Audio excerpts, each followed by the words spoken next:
Big ബോസിന്റെ എല്ലാ സീസണിലും ഒരു പാതിയാവുമ്പോഴേക്കും ഉണ്ടാകാൻ പോകുന്ന ഏറ്റവും വലിയൊരു ആരോപണം എന്ന് പറഞ്ഞാൽ എന്നെ മോശമായി നോക്കി, മോശമായി തൊട്ടു, ഇത്തരത്തിലുള്ളതായിരിക്കാം. പക്ഷേ ഈ സീസണിൽ തുടക്കം തന്നെ ഇത്തരത്തിലുള്ള വർത്തമാനങ്ങൾ വന്നു കഴിഞ്ഞിരുന്നു. പക്ഷേ കൂടുതലും അത് അഡ്രസ്സ് ചെയ്യപ്പെട്ടിട്ടില്ല. ഞാൻ പറഞ്ഞു വന്നത് നെവിനും ആര്യനും തമ്മിലുള്ള കാര്യമാണ്.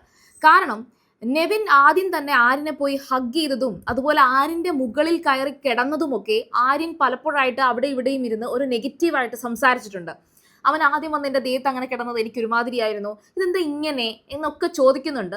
പിന്നെ നെവിനും ആര്യനും നല്ലൊരു ഫ്രണ്ട്ഷിപ്പിലേക്കൊക്കെ വന്നപ്പോഴേക്കും, അവരുടെ ഇടയിൽ ആ ഒരു ഗ്രൂപ്പിസം വന്നപ്പോഴേക്കും ആദ്യമൊക്കെ എനിക്ക് ഭയങ്കര ബുദ്ധിമുട്ടായിരുന്നു, ഇപ്പൊ പിന്നെ കുഴപ്പമില്ല എന്നൊക്കെയാണ് ആര്യൻ പറഞ്ഞിരുന്നത്. അതുപോലെ നെവിനെ കുറിച്ച് കുറ്റം പറഞ്ഞിരുന്ന ഒരു വ്യക്തി എന്ന് പറയുന്നത് അനുമോളാണ്. അനുമോൾ പലപ്പോഴും പറഞ്ഞിട്ടുണ്ട്, നെവിൻ്റെ ഈ ഒരു സംസാരം ഇത് ഞാൻ പറഞ്ഞു കൊടുക്കും, ഇത് ഇങ്ങനെയാണെങ്കിൽ ശരിയാവത്തില്ല, എല്ലാവരും കാണുന്നതല്ലേ, നെവിൻ ഇങ്ങനെയൊക്കെ ചെയ്യുന്നത് എന്ത് മോശമാണ്. അത് കുറച്ചും കൂടെ ഒരു വലിയ രീതിയിൽ തന്നെ അനുമോൾ അവിടെ അഡ്രസ്സ് ചെയ്തിരുന്നു. പക്ഷെ അങ്ങനെയൊക്കെ അനുമോൾ അഡ്രസ്സ് ചെയ്തിട്ടും പിന്നെയും ഈ കുറ്റം, നെവിനെ കുറിച്ച് കുറ്റം പറഞ്ഞതിന് ശേഷവും അനുമോൾ നെവിനോട് പിന്നെയും ഇതേപോലൊക്കെ തന്നെ സപ്പോർട്ട് ചെയ്ത് സംസാരിക്കാനൊക്കെ പോയിട്ടുണ്ട്. പിന്നെ നെവിൻ ഏറ്റവും കൂടുതൽ തൊട്ടും പിടിച്ചും ഒക്കെ സംസാരിക്കുന്നതും അതുപോലെ തന്നെ പല തവണ ബെഡിൽ പിടിച്ച് കിടത്തിയിട്ടുള്ളത് വരെ അത് ജിസേലിനെയാണ്. അതായത് ഒരു സീൻ എടുക്കുകയാണെങ്കിൽ തമാശ രൂപേണയാണ്, ഇതെല്ലാം നെവിൻ ചെയ്യുന്നത് തമാശയ്ക്കാണ്. അങ്ങനെ എല്ലാം തമാശയ്ക്ക് അവിടെ ചെയ്യാനുള്ള ഒരു പ്രിവിലേജ് നെവിൻ എങ്ങനെ ഉണ്ടായി എന്നുള്ളത് ആരും അവിടെ കൊടുത്തിട്ടൊന്നുമില്ല. പക്ഷെ അവിടെ ഉണ്ടായി വന്നതാണ്. ഒരു ദിവസം നെവിൻ ജിസേലിനെ ഇങ്ങനെ ബലമായിട്ട് ഒരു തമാശ രൂപേണ ബലമായിട്ട് ബെഡിൽ പിടിച്ചെടുത്തിട്ട് എനിക്കൊരു സിസ്റ്ററിന്റെ സ്നേഹം ഇതുവരെ കിട്ടിയിട്ടില്ല എന്നൊക്കെ പറഞ്ഞിട്ട് ജിസേലിന്റെ കൂടെ അങ്ങനെ കിടക്കുന്നുണ്ട്. ഇത് കണ്ടുകൊണ്ട് അവിടെ ഇരുന്നവരെല്ലാവരും നോക്കേ ഇത് നോക്കേ എന്നൊക്കെ ഇങ്ങനെ ചോദിക്കുന്നവരുണ്ട്. പക്ഷെ ഇതൊന്നും ഇതുവരെ പ്രശ്നമായി അവിടെ ആരും ഉന്നയിച്ചിട്ടില്ല.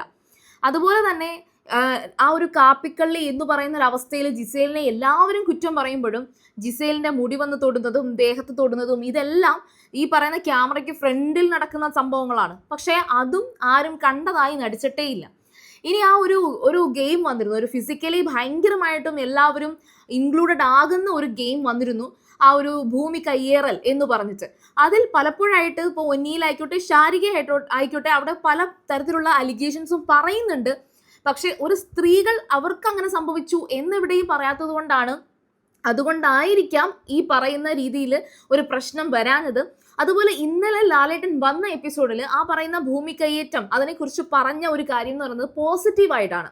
അതായത് സാധാരണ ഇത്തരത്തിലൊരു വലിയ അടിയൊക്കെ ഒരു ഗെയിമിനകത്ത് ഉണ്ടാവുകയാണെങ്കിൽ അത് കഴിഞ്ഞിട്ടൊരു വലിയ വഴക്കുണ്ടാകേണ്ടതാണ്.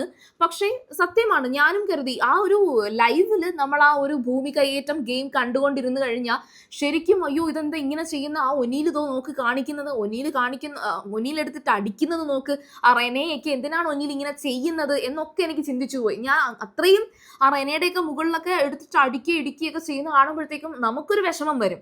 പിന്നെ അതുപോലെ തന്നെ ജിസേലിന്റെ മുകളിലായിരുന്നു 12 പേര്. ജിസേലിന്റെ തൊട്ട് മുകളിൽ നൂറയുടെ മുകളിൽ അങ്ങനെ കുറെ പേര് ഇങ്ങനെ അടുക്കി കിടക്കുകയായിരുന്നു. പിന്നെ കുറെ നേരത്തേക്ക് ആദിലയെ പ്രൊട്ടക്ട് ചെയ്തുകൊണ്ട് അനീഷ് ആദിലയുടെ ദേഹത്തുണ്ടായിരുന്നു. അവിടെ ആ അക്ബർ വന്നിട്ട് ഇതാരാണ് അങ്ങനെ നോക്കിയ അവസ്ഥ വരെ ഉണ്ടായിട്ടുണ്ട്. അപ്പോൾ ബിഗ് ബോസ് തന്നെ അനീഷ് എന്ന് വിളിച്ചു പറഞ്ഞിട്ടുണ്ട്. പക്ഷേ അനീഷും ആദിലയും ഒരു ടീമായിരുന്നു. അവരാ പ്രൊട്ടക്ട് ചെയ്ത് വെച്ചിരുന്നത് ആ ഒരു കൊടി പ്രൊട്ടക്ട് ചെയ്ത് വെച്ചുകൊണ്ടിരിക്കുകയായിരുന്നു. ആരും ആദിലയെ വന്ന് ഉപദ്രവിക്കാതിരിക്കാനാണ് അനീഷ് അങ്ങനെ ചെയ്തത്. അപ്പോൾ അത്തരത്തിൽ കുറേ കാര്യങ്ങൾ അവിടെ സംഭവിച്ചിട്ടുണ്ട്.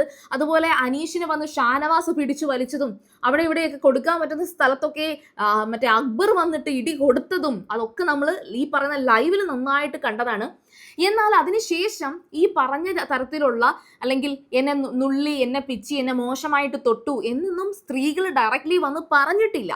മോഹൻലാൽ വരെ ആ ഒരു ഗെയിമിനെ കുറിച്ച് മോഹൻലാൽ പറഞ്ഞത് വളരെയധികം ഒരു സ്പോർട്സ്മാൻ സ്പിരിറ്റിൽ എല്ലാവരും ആ ഒരു ഗെയിം എൻജോയ് ചെയ്തു എന്നാണ്. പിന്നെ നെവിൻ ആ ഒരു ഗെയിമിനകത്തൊന്നും നെവിൻ ഒരു തരത്തിലും ഇടപെട്ടിട്ടില്ല. കാരണം എന്ന് വെച്ചാൽ നെവിൻ്റെ ശരീരം പ്രൊട്ടക്ട് ചെയ്യുകയാണ് അവിടെ ചെയ്തത്. പക്ഷേ ഈ ഒരു സീസണിൽ തുടക്കം മുതലേ നെവിൻ്റെ പെരുമാറ്റം പലരും കുറ്റമായിട്ട് അല്ലെങ്കിൽ ഒരു ബുദ്ധിമുട്ടായിട്ട് പറഞ്ഞിട്ടുണ്ട്. നെവിൻ്റെ ആ പെർഫ്യൂംസ് ഭയങ്കരമായിട്ട് അടിച്ചിട്ട് നെവിൻ വന്ന് ഹഗ് ചെയ്യുന്നത് അതൊക്കെ പറഞ്ഞിട്ടുണ്ട്. പക്ഷെ അതൊന്നും ആർക്കും ഒരു ഇഷ്യൂ ആയിട്ട് അല്ലെങ്കിൽ ആരും അതങ്ങോട്ട് അഡ്രസ്സ് ചെയ്യുന്ന ലെവലിലേക്ക് എത്തിയിട്ടില്ല. അപ്പോൾ ഈ പറയുന്ന നോട്ടം, പെരുമാറ്റം, ഹഗ് ഇത് ഒരു വ്യക്തിയുടെ ഒരു സ്വാതന്ത്ര്യമാണ്. ആ ഒരു വ്യക്തിയിലേക്ക് ഒരാൾ വരണം, തൊടണം എന്ന് പറയുന്നത് ഒരു സ്വാതന്ത്ര്യമാണ്. അപ്പോൾ അത് നെവിനെ വെച്ചിട്ട് എന്താണ് ആരും അഡ്രസ്സ് ചെയ്യാത്തത് എന്നാണ് ഞാൻ ചോദിക്കുന്നത്. അപ്പോൾ നിങ്ങളുടെ അഭിപ്രായം കമന്റ് ചെയ്യുക. അതുപോലെ സീരിയൽ ഗ്രാൻഡ്മ നിങ്ങൾ ആദ്യമായിട്ടാണ് കാണുന്നതെങ്കിൽ ചാനൽ സബ്സ്ക്രൈബ് ചെയ്യുക. വീഡിയോ ഇഷ്ടപ്പെട്ടാൽ ലൈക്ക് ചെയ്യുക, കമന്റ് ചെയ്യുക, ഷെയർ ചെയ്യുക. അപ്പോൾ ഞാൻ പോയി ബൈ.